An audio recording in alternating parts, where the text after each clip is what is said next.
محترم سامعین کرام، معزز بزرگ حضرات اور نوجوان ساتھیوں، یہ اللہ تبارک و تعالی کا نہایت ہی فضل اور کرم ہے اور اس کے پیارے حبیب رحمت للعالمین صلی اللہ علیہ وآلہ وسلم کی لطف عنایت ہے کہ آج جمعہ مبارکہ کی اس مقدس اور مبارک مجلس میں اللہ رب العزت کے اس مقدس گھر میں ہم سب کو جمع ہونے کی سعادت اور توفیق نصیب ہوئی ہے۔ اس پر ہم اللہ تبارک و تعالی کا جتنا بھی شکر بجا لائیں کم ہے۔ پروردگار نے ہم کو ان سعادتوں سے سرفراز فرمایا ہے۔ معزز سامعین اکرام، آج ہم انشاءاللہ العزیز ازواج مطہرات رضوان اللہ تعالی علیہن کی مقدس حیات، سیرت، عظمت اور فضیلت پر روشنی ڈالنے کی سعادت حاصل کرتے ہیں، اور انشاءاللہ العزیز اس گفتگو کو ہم 3 جمعہ تک جاری رکھنے کی کوشش کریں گے۔ اور آج سب سے پہلے حضرت خدیجۃ الکبریٰ رضی اللہ تعالی عنہا، جو رسول اللہ صلی اللہ علیہ وسلم کی سب سے پہلی اور سب سے زیادہ عظمت و اہمیت کی حامل زوجہ ہے، جسے اللہ تبارک و تعالیٰ نے بہت ہی بلند و بالا درجہ، بہت ہی بڑی عظمت سے اللہ نے ان کو سرفرازی عطا فرمائی تھی۔ حضرت خدیجۃ الکبریٰ رضی اللہ تعالی عنہا حضور نبی کریم صلی اللہ علیہ وسلم کے نکاح میں اس وقت تشریف لائی جب آپ کی عمر 40 سال تھی اور آقا نامدار مدنی تاجدار علیہ السلام کی عمر شریف 25 سال تھی۔ حضور کی اعلان نبوت سے تقریباً 15 سال پہلے حضرت خدیجۃ الکبریٰ رضی اللہ تعالی عنہا سے آقا علیہ السلام نے نکاح فرمایا، اور حضرت خدیجۃ الکبریٰ رضی اللہ تعالی عنہا ایک بہت ہی زیادہ سخی اور جواد خاتون کا نام ہے کہ ان کی سخاوت بہت ہی زیادہ مشہور ہے۔ فرمایا گیا کہ جب رسول اللہ صلی اللہ علیہ وسلم سے حضرت خدیجۃ الکبریٰ کا نکاح ہوا، اس وقت حضرت خدیجۃ الکبریٰ کے پاس 40,000 دینار تھے، اور اس زمانے میں 40,000 دینار ایک بہت بڑے معنی اور بہت بڑی رقم سمجھی جاتی تھی۔ حضرت خدیجۃ الکبریٰ سے جب رسول اللہ صلی اللہ علیہ وسلم کا نکاح ہوا، آقا نامدار علیہ السلام سے حضرت خدیجۃ الکبریٰ نے کہا، میں بڑی خوش نصیب ہوں کہ آپ نے مجھے اپنے نکاح کے لیے منتخب فرمایا اور قبول فرما لیا، اور آپ نے مجھے نکاح کر کے اپنی خدمت کی سعادت عطا فرمائی۔ گویا کہ اس خوشی پر میں چاہتی ہوں کہ میرے پاس چند دینار و درہم رکھے ہوئے ہیں، آپ وہ دینار لے لیں اور مجھے شکریہ ادا کرنے کا موقع دے تاکہ میں آپ کے اس نکاح پر شکر گزاری کر سکوں۔ تو حضرت خدیجۃ الکبریٰ رضی اللہ تعالی عنہا سے رسول اللہ نے پوچھا، آپ کے پاس کتنی دولت ہے، کتنا پیسہ ہے؟ تو حضرت خدیجۃ الکبریٰ عرض کرتی ہے، میرے پاس 40,000 دینار ہیں۔ 40,000 تو حضرت نبی پاک صلی اللہ تعالی علیہ وسلم فرماتے ہیں کہ ان درہم و دینار کے ذریعے کہ آپ مجھے خوش کرنا چاہتی ہو؟ تو آقا علیہ السلام سے عرض کر، جی ہاں یا رسول اللہ، میں آپ کو خوش کرنا چاہتی ہوں، آپ نے مجھے اپنے نکاح میں لے لیا، میں بڑی خوش ہوں اور میں چاہتی ہوں کہ میں اپنے آقا کو خوش کر دوں۔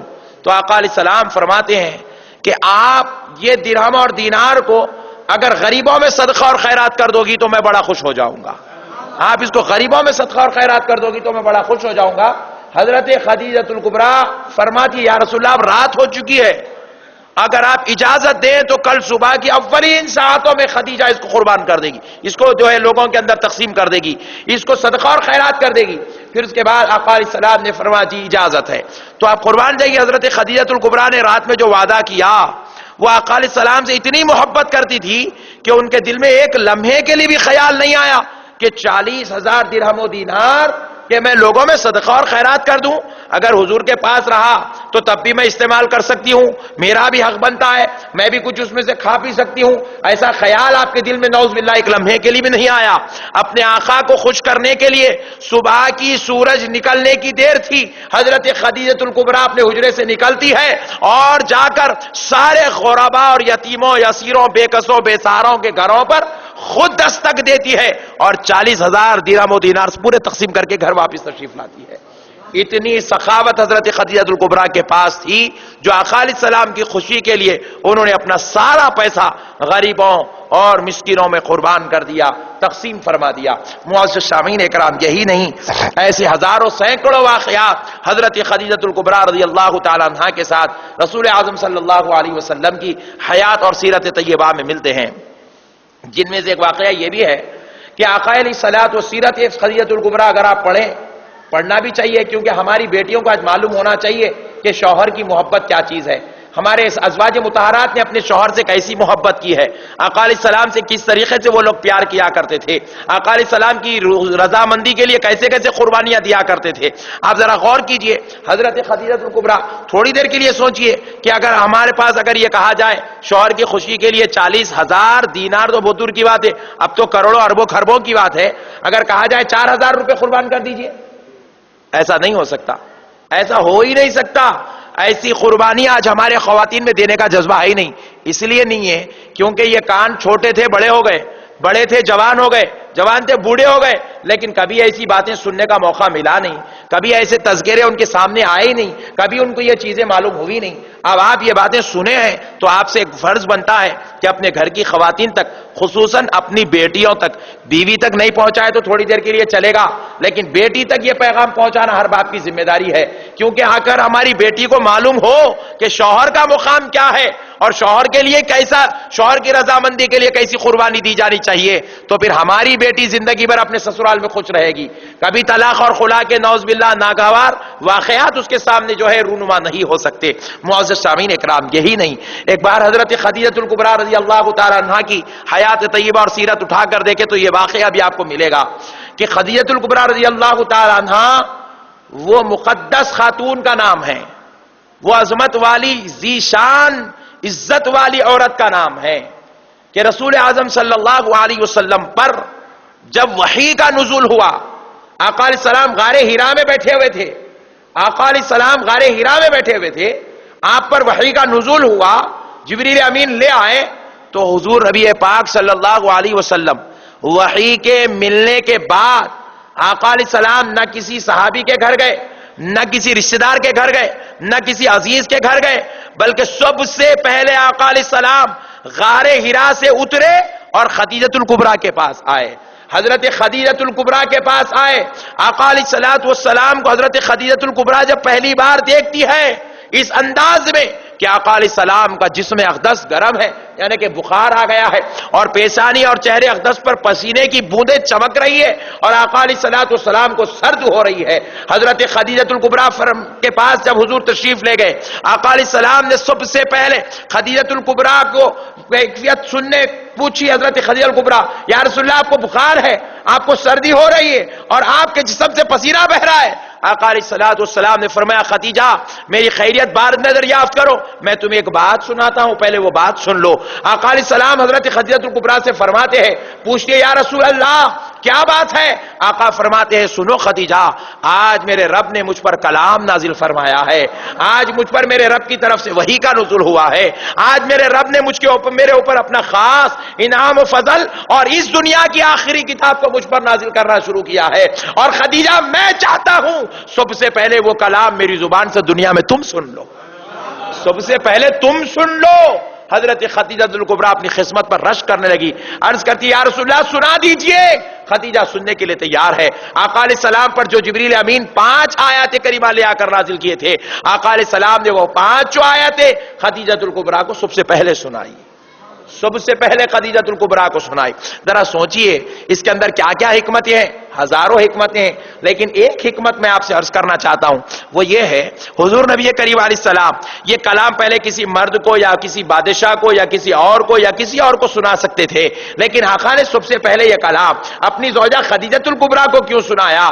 تو ذرا غور کرنے والی بات ہے، حضور بتلانا یہ چاہتے تھے یہ جو قرآن اتر رہا ہے یہ اس کو حاصل کرنے کی سب سے پہلی حقدار عورت ہے، سب سے پہلی حقدار ماں ہے، کیونکہ اگر ماں تک، عورت تک قرآن کا پیغام پہنچ جائے گا تو ماں اپنی اولاد کی تربیت قرآن کی تعلیم کے مطابق کرے گی، اور جب قرآن کی تعلیم کے مطابق کسی بیٹے کی تربیت ہو جائے گی وہ دنیا میں غریب ہو سکتا ہے، مفلس ہو سکتا ہے، محتاج اور مسکین ہو سکتا ہے، لیکن دوزخی نہیں بن سکتا، اللہ کے عذاب کا حقدار نہیں ہو سکتا، وہ ملعون نہیں ہو سکتا، وہ مردود نہیں ہو سکتا، وہ محبوب الہی ہو جاتا ہے، وہ اللہ کا پیارا ہو جاتا ہے۔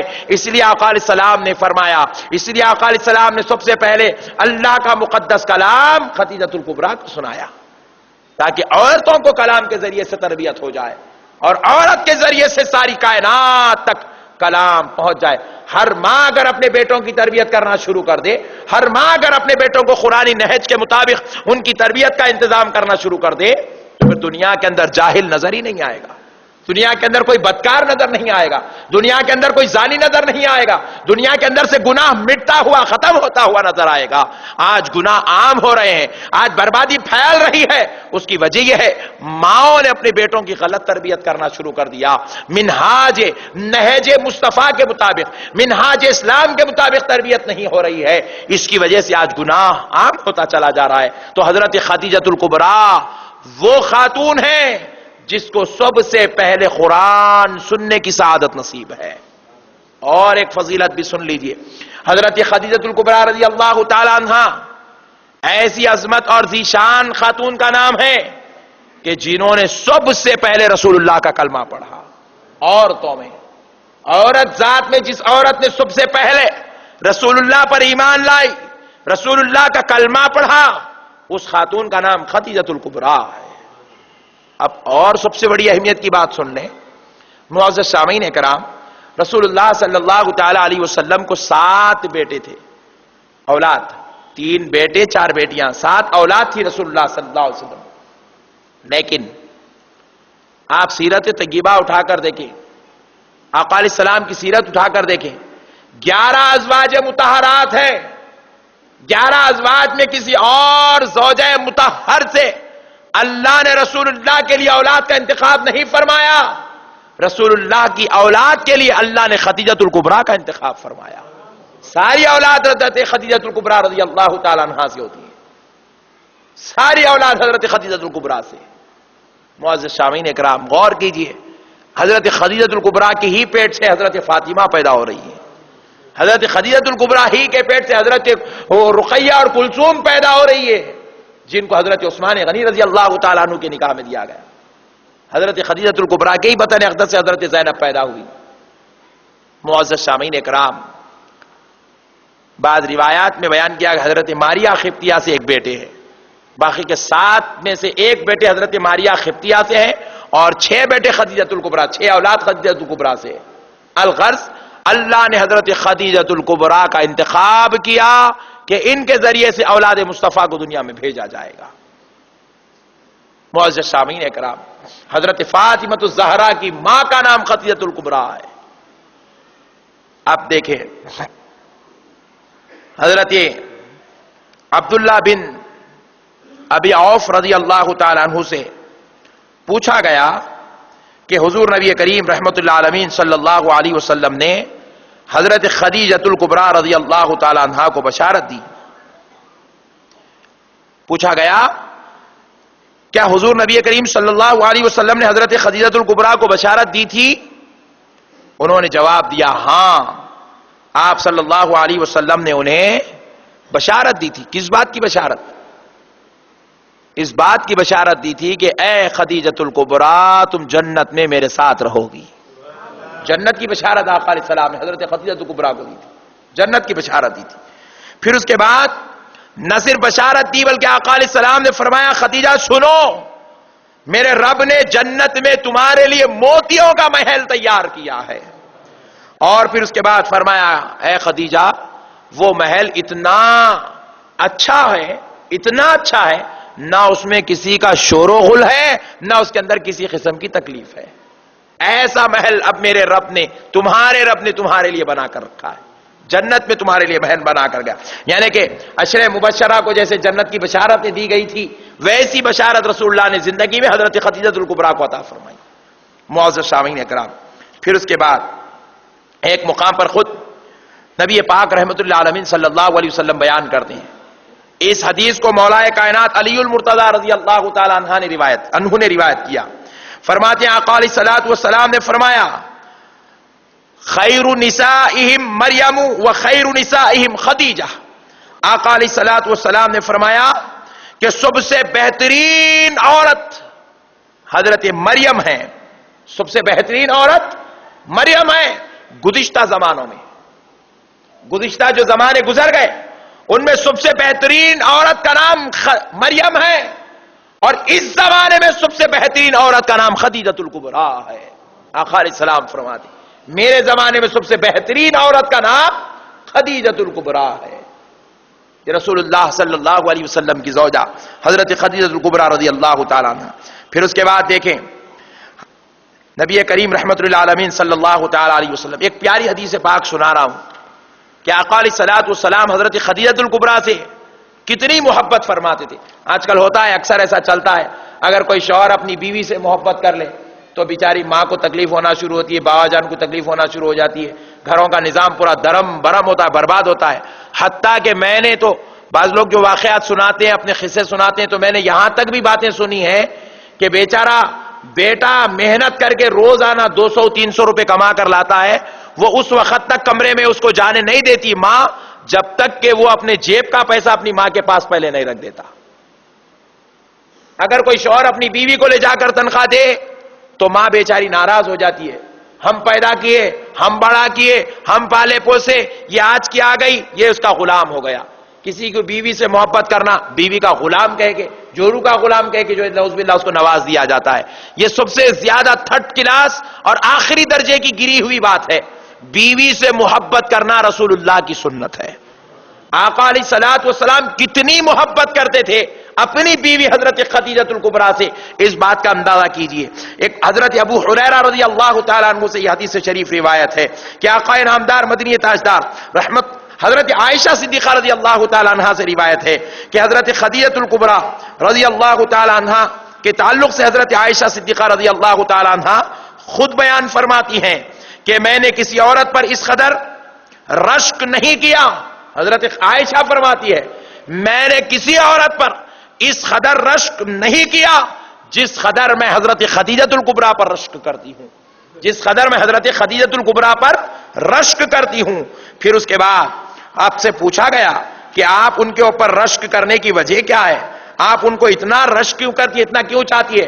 تو حضرت خدیجہ الکبریٰ فرماتی ہے اس لیے کہ میں جب بھی رسول اللہ کے پاس ہوتی یا کوئی اور زوجہ مطہرہ رسول اللہ کے پاس ہوتی تو آقا علیہ السلام جب ہمارے بارے میں تذکرہ کرتے تو حضرت خدیجہ الکبریٰ کی وفات کے بعد بھی آقا علیہ السلام اکثر ہمارے بیچ میں خدیجہ الکبریٰ کا ذکر کیا کرتے تھے۔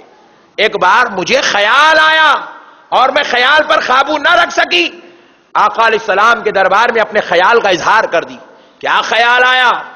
یہ خیال آیا یا رسول اللہ حضرت خدیجہ الکبریٰ تو بوڑھی ہو چکی تھی، عمر میں 40 سال کی تھی جب نکاح ہوا، اور اب یا رسول اللہ آپ کی عمر تقریباً 50 کے اوپر ہے، حضرت خدیجہ الکبریٰ تو بوڑھی ہو چکی تھی، وہ وفات بھی پا چکی ہے، جبکہ آپ کے سامنے یہ حسین اور خوبصورت جوان بیویاں بیٹھی ہوئی ہیں، اور یا رسول اللہ ان حسین اور جوان بیویوں کے بیچ میں بیٹھنے کے بعد بھی آپ اس بوڑھی بیوی کو نہیں بھولتے۔ میں ایسا کہنے لگی تو آقا علیہ الصلوۃ والسلام میری یہ بات سن کر مجھ پر شدید ناراض ہوئے۔ آقا علیہ الصلوۃ والسلام نے مجھ سے کہا اے عائشہ میں تم سے اس وقت تک بات نہیں کروں گا جب تک تم اپنی غلطی کو پھر سے واپس نہ لے لو گی، اپنے کلام کو واپس نہ لے لو گی۔ یہ کہتے ہوئے آقا علیہ السلام نے مجھ سے کہنے لگے کہ اے عائشہ سنتی ہو خدیجہ الکبریٰ وہ ہے جب دنیا میں کوئی میرا کلمہ پڑھنے والا نہیں تھا خدیجہ الکبریٰ میرا کلمہ پڑھ رہی تھی، جب مجھے کوئی سچا نہیں مانتا تھا خدیجہ نے مجھ کو سچا مانا تھا، جب کوئی مجھ سے نکاح کرنے کے لیے آگے نہیں آ رہا تھا خدیجۃ الکبریٰ نے مجھ سے نکاح کرنے کے لیے آگے آئی، جب کوئی میری بات کو تسلی کے لیے اطمینان کرنے والا نہیں تھا اس وقت خدیجۃ الکبریٰ میری باتوں پر اطمینان کر رہی تھی، میرے پیغام کو قبول کرنے والی تھی۔ کیوں کر میں نا خدیجۃ الکبریٰ کا ذکر کروں جبکہ اللہ نے اس کے ذریعے سے مجھ کو اولاد عطا فرمائی ہے۔ حضرت پاک آقا علیہ السلام فرما رہے ہیں کیوں میں نہ ان کا ذکر کروں، اللہ نے ان کے ذریعے سے مجھ کو اولاد عطا فرمائی ہے۔ یہاں پہ بچے پیدا ہو جانا ہے بنا ہوا ہے آج کل، اور آقا فرما رہے میں کیوں نہ ان کا ذکر کروں جبکہ ان کے ذریعے سے اللہ نے مجھ کو اولاد عطا فرمائی ہے۔ اللہ اکبر۔ پھر اس کے بعد حضرت عائشہ فرماتی ہے میں نے رسول اللہ سے کہا یا رسول اللہ میں اپنے الفاظ واپس لیتی ہوں، مجھے معاف فرما دیجئے، میں حضرت خدیجہ کے بارے میں ایسا کبھی نہیں کہوں گی، الفاظ واپس لیتی ہوں۔ فرماتی ہیں میں نے تو الفاظ واپس لے لیا، آقا نے معاف بھی فرما دیا، لیکن پھر بھی اس کے باوجود آقا علیہ السلام کے چہرے پر میں میرے اس کلام کا اثر دیکھتی تھی۔ اللہ اکبر۔ میرے اس جملوں کا اثر میں دیکھا کرتی تھی، اور ہر نماز میں دعا کرتی تھی اے اللہ میں آئندہ سے کبھی خدیجۃ الکبریٰ کے بارے میں ایسا خیال نہیں کروں گی، میرے آقا علیہ السلام کو مجھ سے خوش کر دے، میرے آقا کو مجھ سے خوش کر دے، میرے آقا کو مجھ سے خوش کر دے، میں ایسے کہا کرتی تھی۔ معزز سامعین کرام، دیکھیے آج گھروں میں اس بات کو ہمیں قبول کرنا چاہیے کہ بیٹا اگر ماں باپ کا حق ادا کرتا ہے اور ساتھ میں اپنی زوجہ سے محبت کرتا ہے تو اس کا رب اس سے راضی ہے، اس کا رب اس سے خوش ہے۔ ہاں اگر کوئی بیٹا اپنے ماں باپ کا مکمل حق مار رہا ہے، ان کی خدمت نہیں کرتا ہے، ان کو دواخانے نہیں لے جاتا ہے، یا ان کے کھانے پینے کا انتظام نہیں کرتا ہے، یا صرف اتنا اپنے ماں باپ کے ساتھ کچھ بھی نہیں کرتا، صرف اپنی بیوی کی محبت میں مبتلا ہے، تو پھر ایسے وقت میں اعتراض کرنے کی گنجائش ہے۔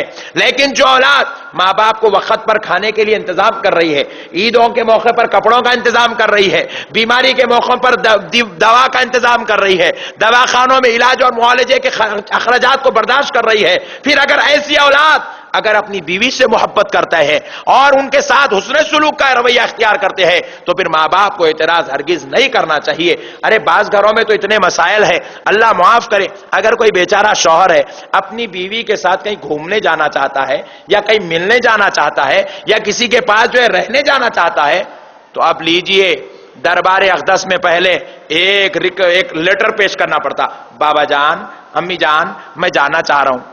کیوں جا رہا؟ کون جاؤ بولے؟ کیسا جاتے؟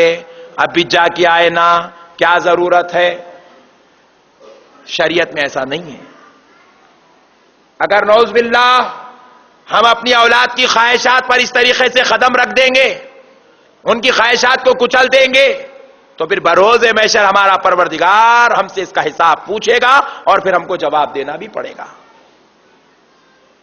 ایک شوہر کو مکمل اختیار ہے اپنی بیوی کے ساتھ آنے جانے، دعوتوں میں شرکت کرنے، خاندان اور قبیلوں میں میل ملاقات کرنے کا۔ اللہ اور اس کے رسول نے کہیں نہیں روکا۔ الغرض خدیجۃ الکبریٰ رضی اللہ تعالی عنہا کی ایک بات لے لیجئے، آقا علیہ السلام سے حضرت خدیجۃ الکبریٰ کا نکاح ہوا اور اکثر آقا علیہ السلام تنہائی میں بیٹھ کر اپنے رب کو یاد کرنا پسند فرماتے تھے، اور تنہائی کے لیے آقا علیہ السلام لوگوں کے درمیان سے نکلتے غار ہیرا پر چلے جاتے، غار ہیرا پر جا کر آقا علیہ السلام بیٹھ کر اپنے رب کے ذکر میں مشغول ہوتے، عبادتوں اور ریاضتوں کے مراحل سے گزرتے۔ قربان جائے خدیجۃ الکبریٰ کی محبت پر، وہ اپنے شوہر اپنے آقا سے اتنی محبت فرماتی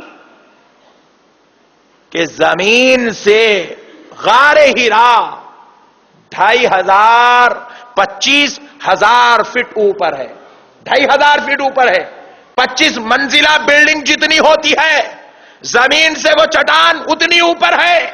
خدیجۃ الکبریٰ اپنے آقا کی محبت میں 2 مرتبہ روزانہ غار ہیرا پر چڑھا اور اترا کرتی تھی، حضور کی خدمت کی خاطر چڑھا اور اترا کرتی تھی، حضور کی خدمت کی خاطر چڑھا اور اترا کرتی تھی۔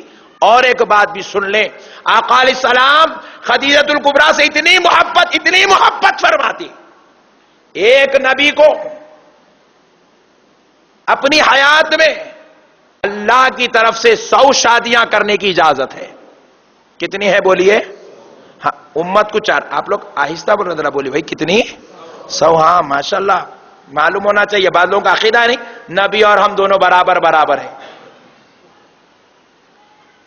امت کو صرف 4 شادیوں کی اجازت ہے, وہ بھی مرد کو, اور نبی کو 100 شادیوں کی اجازت ہوتی ہے. موسیٰ علیہ السلام کیا حضرت سلیمان کی 100 بیویاں تھی. سبحان اللہ. 100 بیویاں بولے تو قوت بھی ہونا پڑتا ہوتی. اور حضرت سلیمان کی یہ عادت تھی, قوت تھی کہ نہیں تھی کیسا بھی آتا بعضوں کو خیال, ان کو بھی سنا دیتے ہیں. حضرت سلیمان کو عادت تھی آپ اپنی 100 بیویوں سے ایک رات میں ملاقات کرتے تھے. سبحان اللہ بولو بھائی. یہ نبی کی قوت کا عالم ہے. ظاہری قوت یہ ہے تو باطن کا عالم کیا ہوگا.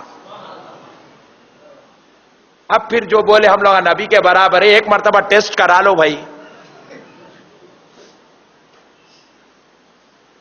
نبی کو اجازت تھی 100 بیویوں کی, لیکن خدیجۃ الکبریٰ سے میرے مصطفیٰ اتنی محبت کرتے تھے, آپ کی حیات میں میرے آقا نے دوسرا نکاح کرنا پسند نہیں فرمایا. آپ پردہ فرمائی تب دوسرا نکاح ہوا حضرت سودا سے. جب تک آپ زندہ تھی اتنی محبت فرماتے تھے کہ آقا علیہ السلام نے کبھی دوسرا نکاح نہیں فرمایا. قربان جائیں. حضرت عائشہ صدیقہ بعد میں آئی, حضرت سودا بعد میں آئی, حضرت حفصہ بعد میں آئی. سب سے پہلے اور سب سے زیادہ محبوب ترین بیوی کا نام خدیجۃ الکبریٰ ہے رضی اللہ تعالیٰ عنہ. پھر ایک روایت ہے حضرت عائشہ خود ارشاد فرماتی ہیں کہ نبی پاک صلی اللہ علیہ وسلم خدیجۃ الکبریٰ تو کبریٰ, ان سے اتنی محبت فرماتے کہ ان کی وفات کے بعد جب بھی گھر میں کچھ اچھا پکتا, کوئی خوشی کا موقع ہوتا, تو آقا علیہ السلام اپنا کھانا حضرت خدیجۃ الکبریٰ کے سہیلیوں کے گھروں کو بھجا دیا کرتے تھے. اتنی محبت خدیجۃ الکبریٰ سے فرماتے تھے کہ اپنا کھانا خدیجۃ الکبریٰ کے سہیلیوں میں تقسیم کروائے تھے. اور پوچھتے تھے یا رسول اللہ ان کے گھر کھانا بھجاتے کیوں, ان کے گھر کھانا بھجاتے؟ بولتے تھے کہ وہ حضرت خدیجۃ الکبریٰ کی سہیلی ہے, وہ خدیجہ سے محبت کرتی تھی, وہ خدیجہ کی سہیلی ہے, ان سے چاہت رکھتی تھی, اس لیے میں اس خوشی کے موقع پر ان کو نہیں بھول سکتا. تو اب اندازہ کرو ان کی سہیلیوں کو نہیں بھولا جا رہا ہے تو پھر بیوی سے محبت کا عالم کیا ہوگا. تو حضرت خدیجۃ الکبریٰ کی خدمت پر قربان جائیں. اللہ نے انہیں وہ سعادت عطا فرمائی تھی کہ وہ رسول اللہ صلی اللہ تعالی علیہ وسلم کی خاص زوجہ. پھر اس کے بعد دیکھیں فرماتے ہیں کہ نبی پاک رحمت اللہ عالمین صلی اللہ تعالی علیہ وسلم, آقا نبی پاک علیہ الصلوۃ والسلام نے فرمایا اگر تم کسی کے نقش قدم پر چلنا چاہتے ہو تو تمہارے لیے 4 عورتیں کافی ہیں. صحابہ سے خطاب فرمانے آقا علیہ السلام, صحابہ کی عورتوں سے, بیٹیوں سے, بیویوں سے فرما رہے ہیں کہ اگر تم کسی کے نقش قدم پر چلنا چاہتی ہو تو تمہارے لیے 4 عورتیں کافی ہے. قربان جائیے ان 4 عورتوں جن کو آقا علیہ السلام نے کہا کہ یہ عورتوں کے لیے آئیڈیل بنے ہوئے ہیں, نمونہ ہے, بے مثال ہے. پوچھا کہ یا رسول اللہ وہ 4 عورتیں کون ہیں؟ حضور نے فرمایا سب سے پہلی خاتون حضرت مریم ہیں جن کے نقش قدم پر چلنا چاہیے. پھر فرماتے دوسری خاتون میری بیوی خدیجۃ الکبریٰ ہے. پھر اس کے بعد فرماتے تیسری خاتون میری بیٹی فاطمۃ الزہرا ہے. پھر اس کے بعد فرماتے اگر کوئی چوتھی خاتون ہے جس کے نقش قدم پر چلا جا سکتا ہے تو وہ فرعون کی بیوی حضرت آسیہ ہے. فرعون تو ظالم تھا لیکن اس کے گھر میں اللہ نے اپنی رحمت رکھ دی تھی. فرعون ظالم تھا, اللہ نے اس کے گھر میں اپنی رحمت رکھی تھی. حضرت آسیہ کا صبر, حضرت آسیہ کی خدمت, حضرت آسیہ کو فرعون کے گھر میں رہنے کے باوجود بھی خدا سے جتنی محبت آسیہ کرتی تھی, مومنوں کے گھر میں رہ کر بھی وہاں کی عورتیں اتنی خدا سے محبت نہیں کرتی تھی, خدا کی محبت میں اتنی قربانیاں نہیں دیتی تھی. فرمایا آسیہ کے نقش قدم پر چلنا چاہیے تاکہ معلوم ہو صبر کیسا کرنا ہوتا ہے. ہوتا نا بعض مرتبہ ظالم شوہر مل گیا, نہیں ظالم شوہر مل گیا, آج بھی کئی مسلمان ایسے ظالم ہیں، اللہ معاف کرے، راتوں کو حرام کا شراب پی آتے ہیں اور اپنی بیویوں پہ ظلم کرتے ہیں. اور بعض ایسے ظالم ہیں جو اپنے آپ کو مرد سمجھتے ہیں، نعوذ باللہ وہ مرد ہے ہی نہیں. باہر تو کسی سے لڑنے کی ہمت نہیں، باہر کوئی اگر گھور کے دیکھ لے تو نیچے منڈی ڈال کے نکل جاتے ہیں، اور گھر میں جا کے شیر بن کے بیوی کے اوپر بیلٹ بھی آزماتے ہیں، چھڑی بھی آزماتے ہیں، لکڑی بھی آزماتے ہیں، ہاتھ کی قوت بھی آزماتے ہیں. تو ایسے ظالم شوہر کسی کو مل جائے تو آقا فرما رہے ہیں اس کو چاہیے کہ وہ حضرت آسیہ کی سیرت پڑھے، اس کو جینے کا سہارا نصیب ہو جائے گا. ظالم شوہر کے ساتھ زندگی گزارنا کے طریقے کیا ہیں؟ معزز سامعین اکرام، یہ 4 خاتون نام یاد رکھے. حضرت مریم حضرت عیسیٰ علیہ السلام کی ماں، حضرت خدیجہ رسول اللہ صلی اللہ علیہ وسلم کی زوجہ، حضرت فاطمہ حسن و حسین کی ماں رسول اللہ کی بیٹی، اور حضرت آسیہ ظالم فرعون کی بیوی. معزز سامعین اکرام، الغرض ہمیں چاہیے کہ ہم جو ہے نبی کریم رحمت اللہ عالمین صلی اللہ تعالی علیہ وسلم کے خاص غلام بنے. اور ایک بات سن لیں، حضرت خدیجہ الکبریٰ رضی اللہ تعالی عنہا کا مقام اتنا بلند و بالا تھا کہ حضرت جبریل امین علیہ السلام جب بھی رسول اللہ کے گھر تشریف لاتے تو آقا علیہ الصلوۃ والسلام کی عرض کرتے السلام علیکہ یا رسول اللہ صلی اللہ علیہ وسلم.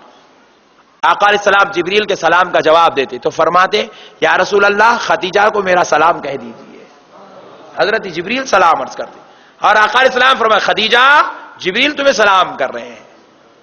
ایسی محبت فرماتے حضرت جبریل علیہ السلام خدیجہ الکبریٰ رضی اللہ تعالی عنہا سے. تو معزز سامعین اکرام، الغرض ہمیں چاہیے کہ ہم رسول اللہ ہی نہیں، رسول اللہ سے متعلق جتنی بھی ذاتیں ہیں، چاہے وہ اہل بیت ہو، چاہے وہ ازواج مطہرات ہو، چاہے وہ صحابہ ہو، چاہے وہ آقا علیہ الصلوۃ والسلام کی نسل پاک کی کوئی اولاد ہو، ہر ایک ذات جس کا تعلق مصطفیٰ سے ہو گیا وہ ذات عظمت والی ذات ہے، اہمیت والی ذات ہے، برکت والی ذات ہے، اور وہ جنت کی حقدار ذات ہے. ان ذوات مقدسات سے محبت کرنا یہی ایمان کی علامت ہے. اگر ہم ایسا کریں گے تو انشاءاللہ ہمارا ایمان مضبوط ہوگا اور ہماری وفات کے بعد ہمارا ٹھکانہ جنت معلیٰ ہوگا.